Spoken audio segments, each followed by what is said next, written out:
the last couple of years of being able to kind of do practical work, but I just want to do a hat tip because it's a bit strange being on a panel talking about politics here in Aotearoa, because what politicised me was my experience of being the child of a refugee and being Palestinian and moving here to Aotearoa and going through university and hearing people like Donna speak on imperialism and Palestine and things that were going on, and that was kind of my aspiration, was to be able to speak on those things. But I guess over the last couple of years my politics have changed a lot.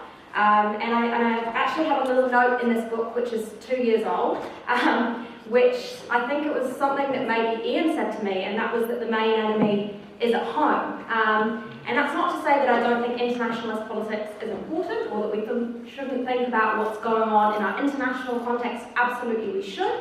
But at this present point, I guess my interest is what is happening here on the ground in Aotearoa to people, and what can we do about it. So I guess I'm going to talk about, and I think it's a feminist task, organising around beneficiary issues and organising around low-paid work, because I think that those are things that affect women, right? Okay. And when I talk about women in this talk, I just want to be really clear. I'm going to talk a lot about women and mothers, because I'm talking a lot about beneficiary issues. That's not to say that I think all women are mothers or even can be mothers.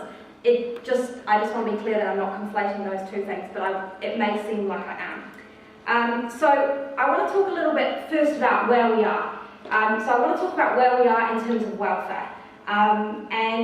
This is a poster that we used last year for our beneficiary impact. For those of you who don't know, Auckland Action Against Poverty is a group that sort of mobilises, educates, takes action, does disruptive protest actions, but also does beneficiary advocacy out of an office in Auckland.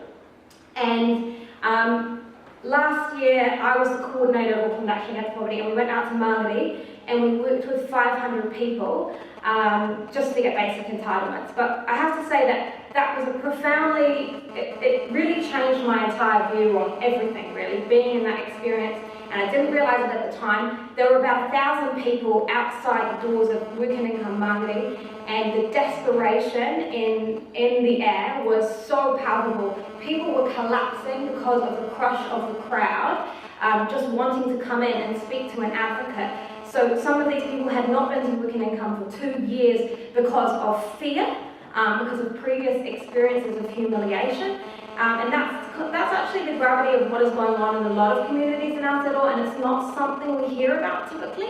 It's not something you're going to read about in the New Zealand Herald. Beneficiaries are talked often about, but never are the experiences of beneficiaries, or do we hear the voices of beneficiaries. And I'm very aware that I'm not a beneficiary, but as a beneficiary advocate, I just want to speak a little bit about some of the things that have gone on in terms of welfare. So, first of all, I'm going to say these things as facts. If you've got any questions afterwards or want me to link you to some articles which can, further sort of supplement what I'm saying, then please feel free to do that.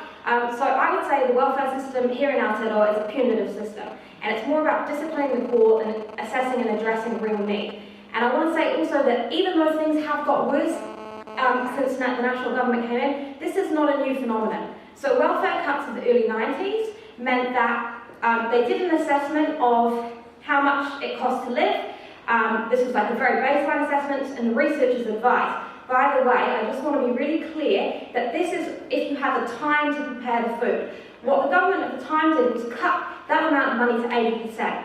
And so we see at that point the introduction of a system which was actually to deliberately impoverish people. We also have Section 78 of the Social Security Act, which was written in 1964. For those of you who don't know, Section 78 of the Social Security Act says, or details, that if a woman does not name the father of her child on the birth certificate of that child, that they will receive a weekly deduction of $28 from their benefits. So this is institutionalized sexism. There are many reasons, and we've worked with many people on lifting the 78 sanction, who have it imposed on them without even realizing, who have it imposed on more than one child, who actually have very, very, very, very legitimate reasons for not naming the father of their child on the birth certificate.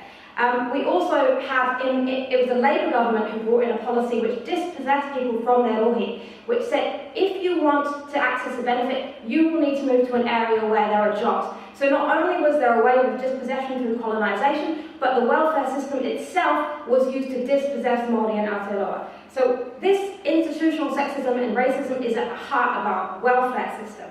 So National's welfare reforms, influenced by a report called the Rebstock report, which talked about targets. So we're going to shift as many people as we can off the benefit. There was never any mention anywhere about, so we talked about moving people into work, but there was never a question of how they were going to measure how many of those people moved into work.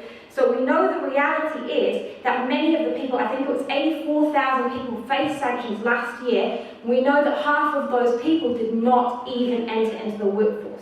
So they did not find work. They were pushed off through sanctions, through work obligations, so they received no income support whatsoever. Many of these people are living in garages, they're surviving on the streets. This is the reality of homelessness in Auckland as welfare reform. So the ideological message is the only type of work of value is paid work. People unable to work can't contribute to society. So did you ever see that poster of someone in a wheelchair and he's got a job? My only disability was thinking I couldn't. So also we've got stuff like the denigration of the mahi of caring for children, the sick and disabled. So if you're doing that work, you're not valuable in our society. We also have the administrative arm. So that's the policy reality which intrudes into people's innermost lives. So beneficiaries are not afforded the same rights to make decisions about their own children, bodies and relationships. We saw that with the introduction of free long-term contraceptives for beneficiary women. Now I know that sounds great. Obviously we want to be able to access free contraceptives. That's a basic feminist thing, right? But think about it in the context of that power dynamic. Think about it in the context of a really, really disproportionate power relationship where someone who's got basically the purse strings of your life, your ability to pay rent in their hands, saying to you, I think you should put in a 5-year contraceptive.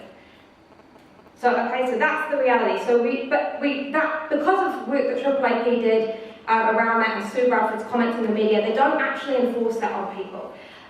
So we see that solo mothers are stigmatised, they're demonised, and they're punished. This is a really huge thing within welfare reform, right? Actually, the massive, I would say, the real, true victims of welfare reform are Māori and Pacifica women. That's it, you know? These are the people who are being told, it's your fault, you're lazy, you're doing this stuff. No mention of the fact that unemployment is a structural reality, and it's harder to get a job when you live in a racist society. The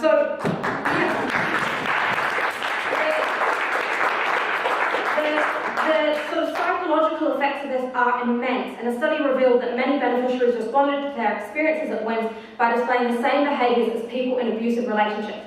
And that's not to say that it's the same thing, and I don't want to conflate the two things, because it is distinct, but what I'm talking about is a power relationship, right, that is really, really unequal, and the effect that that has on people.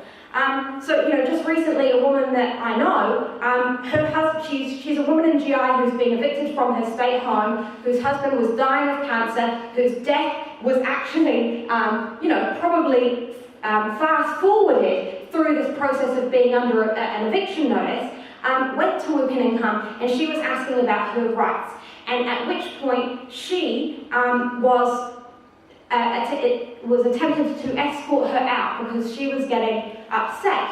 So she was actually, someone tried to arrest her for asking about her rights at Work and Income. So if you are not, at this point now, particularly after the Ashburn shooting, if you are not sitting there crying, if you are to ask questions, or you are to get frustrated at being denied your basic legal entitlements, and we know this happens on a daily basis, then you are criminal. You are criminalised and you are punished.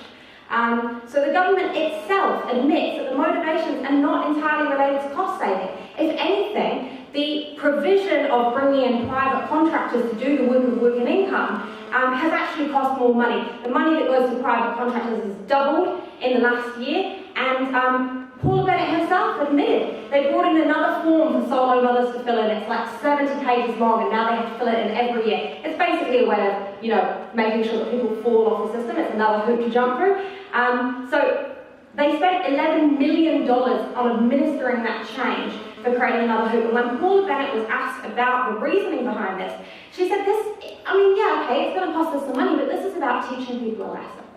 Yeah, so that's what she said. So this is deeply ideological. So the question that we then come to is, who are the real beneficiaries? Who are the real beneficiaries of poverty, of welfare reform? And so I guess then that kind of brings me into, I guess, work, which is the other area, right? So I'm a union organiser for Unite Union, and we work with probably some of the most low-paid and exploited workers in the country, although the most low-paid and exploited workers in the country actually don't have union coverage. So structural unemployment and welfare reform are precursors to shift work and exploitation. So at Working Income Now, if you leave your job, you have a stand-down period of 13 weeks before you can then access a benefit again. So what that means is, for the woman that I was working with, who was pushed into a job where she didn't even have a legal agreement, she was working 16 hours a day for $13 an hour at a plastics factory, burning her hands, that if she was to leave that job, Wins would side with the employer and say that she needed a 13-week stand-down. Obviously, with some advocacy and stuff, we did get her onto a benefit. But the work obligations themselves leave people with little option. You're not allowed to refuse an offer for reasonable work. Now, what Winds's idea of reasonable work is, I don't know, because I hear people being sent into me for work all the time. So women are paid less, we know that. But Māori and Pacifica are paid even less. Okay, so work is gendered, underpaid, or undermined. It was mentioned that I'm an educator. I've worked in the early childhood education sector. We see in the aged care sector as well that many women are doing this work of this supposedly care work in society because we love so much, but that's not worth anything, right? That's not worth much because we'll do it for the love of it. So women are basically bearing the brunt of a low-wage economy. So this is my point, right? That women are the victims right now, the victims of capitalism. I mean, there are a lot of victims of capitalism, but women are bearing the brunt of this. Women are the ones who are shouldering this. So, okay, so where we are. So, in terms of where we are now, radical left politics in Aotearoa, it's pretty abysmal. Confidence is low. Much of the workforce is deunionised. Welfare reforms are bedding in communities. So poverty is just, it's getting exponentially worse. So the levels of deprivation and poverty and unemployment, we're hearing that unemployment rates are going to rise again, and the realities of the housing crisis are untold and they're invisibilised, but they do exist, okay? So we have the absence also of a mass movement. We have the absence of any mass movement to respond to these things. We have the strength of the National Party, which is amazing at doing this politics by polling, right? So they actually increased benefit levels for the first time in decades recently by $25. It's absolutely pitiful. It is pitiful, and it is a slap in the face. But they can say, oh, we heard you on child poverty, so now you get your increase. What they don't mention is that the accommodation supplement's going down, the cost of living goes up every year and has been doing so for so long, and that welfare reforms are deepening. They've been entrenching these reforms. And I guess we have also the absence of radical anti-capitalist approach in Parliament. None of the major parliamentary parties, Labour, for example, spoke out, Jacinda Ardern spoke out heavily against welfare reform in Parliament when it was being introduced on the opposition benches, but when we discussed with the Labour Party, are you willing to repeal the welfare reform if you win the election? They said, no, we're not going to commit to that. So, and the same with the Labour Party in the UK, they said the same thing. In fact, they've been making it clear that they would continue on the path of welfare reform because it's seen as a popular thing, right, to attack beneficiaries rather than address the root causes and say who's profiting off this and what's going on. We also have a community sector where many individuals are doing great practical work, but they're also competing for funding. So a lot of people have talked to me about that funding gap, right? So you're unable to actually denounce the root causes of poverty or announce viable alternatives. So we were at a community meeting in Māngere talking to different community groups, all working on different separate little issues in their little silos about what's going on in Māngere, which is one of the poorest communities in Aotearoa. And the woman said to us, we stood up and we talked about what the national government was doing to beneficiaries, and she said, excuse me, we don't talk politics here. Okay, so this is a room where people are talking about the realities of poverty, deprivation, crime, youth unemployment in their communities, yet they're not allowed to talk politics. Is that not an inherently political space anyway? Anyway, so I want to talk a little bit more optimistically now about what we can do, I guess. So I just want to first of all start with a little caveat that we choose where we put our energy, and that, I think thinking about our capacity to do things is really important. So this is what I'm choosing to do, and other people will want to put their energy in different places, okay? But if you're interested in the things that I'm interested in doing, and they're interested in addressing the root causes of things, then here are some strategies that I believe might help us. And I think, one thing that Sue Bradford has really taught me, because I've worked with Sue Bradford a lot over the last wee while, is that something really important to remember is capacity. Because we always want to fix everything, right? We're kind of overwhelmed by things and we want to do these amazing big projects. But Sue always kind of reels me in sometimes when we're in meetings. I'm talking about doing something effective, but do we have the capacity? She always asks me that question. Because the long-term grind of doing work is more important. We want to have sustainable groups where we grow power and we build organisation and we move towards something. We want to actually be building power, and that has to be done sustainably. We cannot do that through burning millions of different people out. We don't even have millions of people who want to do this stuff. So there's only a few of us who want to be active in this, so we need to think about capacity. So I want to talk about, protest politics, parliamentary politics, and organising politics. Right, so protest politics, I guess I think of we do this at AAAP, right? Standing outside the National Party conference, screaming at people. Really feels cathartic and great, but ultimately doesn't achieve that much, right? Same with, protesting on Palestine. It's great to be the loyal opposition and be there and make a statement on these things, but there is an end point to how effective protest politics can be in itself.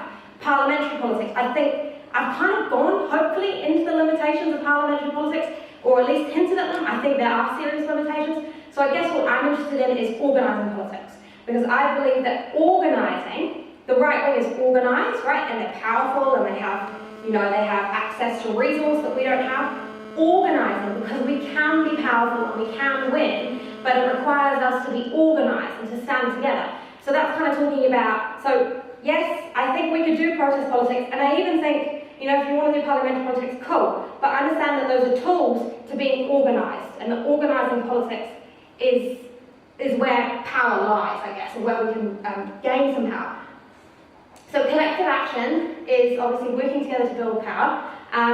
I just want to really emphasise the word collective, because we live under capitalism and everything always gets individualised. All our issues, all our struggles, even our radical groups, we're always talking about certain individuals and who's good and who's effective and who's a leader. But we can't do it unless we work together. So understand that reduction of even our own struggles and our own politics to individuals in focus is actually an effort to undermine our ability to see things collectively. I'm not saying that there aren't leaders or there aren't people who we should listen to, but what I'm saying is that we need to think collectively, and we need to acknowledge, Angela Davis always says that, she says, be really wary of the Messiah complex, Martin Luther King was not the person who solved the civil rights issue in the USA. There were actually women that stayed up all night, printing flyers. They did that work too. So it's about thinking about everyone who's involved in stuff. So avoiding those traps of individualism or a history of flattening or reducing the collective work, particularly of women, the work that we do. So I also just want to, I know I'm running out of time, so I just want to say, let's not cede ideological space. So there's this big thing right now of the deserving versus the undeserving poor. So charity versus solidarity, or poverty versus child poverty. And I want to just really briefly quickly talk about some of my reservations around the child poverty narrative. And I was really careful, because I wrote an article about why I refuse to talk about child poverty, and I was really careful about it because I was really aware that we had some great friends doing amazing research and work as part of CPAC, and I didn't want to make them hoo-ha or undermine the work that they were doing, but I did have some problems around the child poverty narrative. As an early childhood educator, the way that I see children developing is as a whole, as part of whānau and as part of community. And so even if you address what's going on for children, it doesn't stop them seeing the structural violence that affects their families and their parents. And so I think it's really important that we be really careful with our use of the term child poverty, because I actually think that really just the term poverty is quite an important one, because children are affected by the whole structural reality and it needs to be addressed as a whole. So here's just like a quick quote from that blog piece I wrote. It also can become a blameless poverty, or worse, a poverty which women or mothers through which women and mothers cop the blame, right? Because that's the whole argument. So, we can blame women and mothers, but no one can blame children. And I agree. But I don't agree that we should be ceding that space. I think we need to be saying everyone deserves the right to live in dignity. I don't care who you are, I don't care whether you're a woman, man, Māori, whatever you've done in your life, whether you come out of jail or whatever, you all deserve the right to dignity. We all deserve that right, okay? So, real solidarity means not putting preconditions on our support. We always think about this a lot at AAAP in our advocacy. We don't call people clients, and we don't have any preconditions on whether we'll work with you. So whatever you are, whatever your issue is, I don't care if you commit a benefit for it, I'm going to work with you. Women are experts on their own lives. Not being in work does not mean the right to make decisions should be denied. So that's kind of leads on from that. So I'm not a professional, right, when I do beneficiary advocacy. I'm not advising you on how you should run your budget, what food you should feed your kids, any of those things. I'm going to just try and get you the material things that you need so that you can make decisions about your life. So this is about more than raising awareness. So people don't need to be educated on their own reality. I think that is the most important. If I want to leave on any point, it's probably that one. I really learned something important. So people in Palestine don't need telling about the occupation, right? So you don't need to go around and fly people in Palestine about the realities of living under occupation, because they understand that. Many people in El Salvador today live in poverty. Many more are exploited in their workplaces. Okay, and I talk to people about this every single day. And when I tell them about it, they're like, yeah, you don't need to tell me. And I'm like, okay, well, actually, no, I won't. Let's just talk about what we can do about it. Because you don't need educating on your own reality. So people know that there is a conflict. People know that there are beneficiaries of the system. And I'm not talking about the beneficiaries. I'm talking about the people at the top. So through organising in workplaces and our communities, we can achieve practical wins. Join your union, do things, work with other people, do practical work, and those things are the things that will build confidence and power. We're playing asymmetrical warfare right now, so actually the last thing I will say is that, and this is something one of my colleagues said to me recently, because I've been going into disciplinary meetings, and every time someone looks at me in a disciplinary meeting, they just think, oh yeah. Okay, I'm talking about the employers. When I'm coming in to represent someone, they're like, oh yes, this little thing, yes, oh yes, we don't need to worry too much about her. And and what one of my colleagues said to me is, actually, as a woman, being underestimated can be an advantage, right?